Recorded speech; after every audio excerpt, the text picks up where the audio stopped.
What's up guys?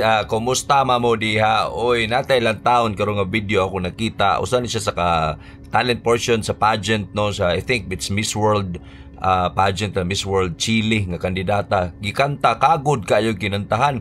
Pero mo ni siya ha kay mo ni siya ang Miss World pambato nila napotay Miss Philippines pambato po nato. Abi nilag sila ra pero duda na ako guys kay ang giawatan ari kay si Miss Philippines, Miss Philippines sa giwatan ani unya surprise kay nako ipakita ninyo kinsa man si Miss Philippines pero karon ato sang lantawon kung kinsa ni ug unsay performance po ni Miss Chile kay mako ni nakita guys ako i-share ninyo nara gahi kay paminawa.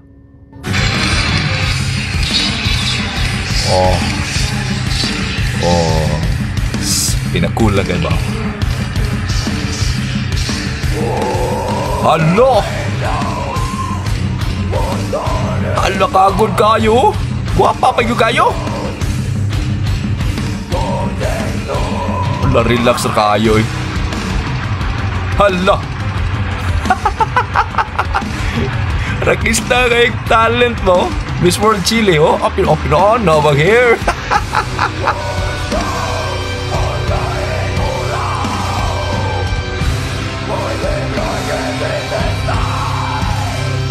Do!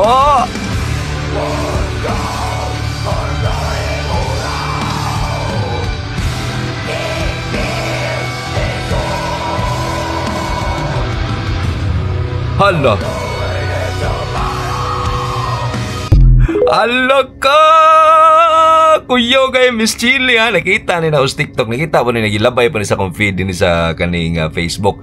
Pero karon guys, atong lantawon guys no, ang giawatan, duda nako siya ang giawatan ni kuan, giawatan ni Miss Chile. No, inani ni siya. Dugay ni kinina ko gisunod po siya, idol kanina ko siya. Yan. Sikat na siya sa YouTube guys. Siya po ang ginategori ang na Miss Rachel ng Pilipinas. O nara o. Tanawan ninyo ha. Nara o. Pinalabsong pang intro ano. Muna siya. Si Miss Rachel.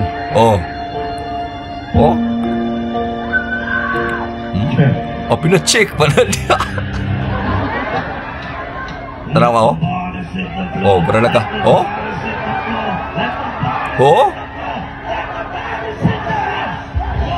Alago ba ang inyong pageant na Miss World? Mo ni Miss Rachel. Murag doon na ako siya giawatan na ni guys.